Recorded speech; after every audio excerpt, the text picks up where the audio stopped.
In this video I show you how to make a spiral knot bracelet. To do this you'll need 3 threads, each about 100 centimeters or 40 inches long. First I tie a knot about 10 centimeters from the end of the thread. Then I tape the threads on the table above the knot. Now I start tying the knots.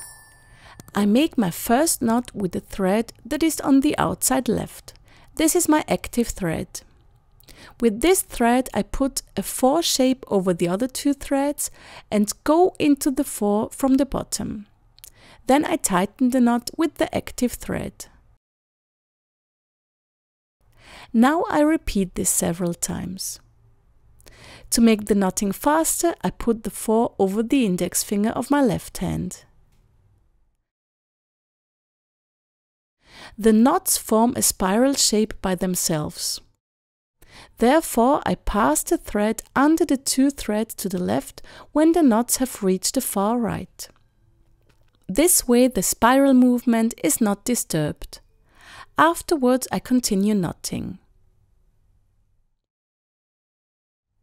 Here you can see the spiral has reached the far right again, so I pass the green thread under the other 2 threads to the left, so as not to disturb the spiral movement.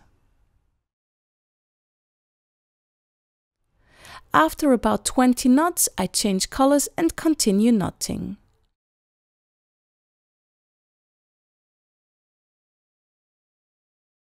When the bracelet has become long, it can be beneficial to tape the bracelet to the table about halfway down.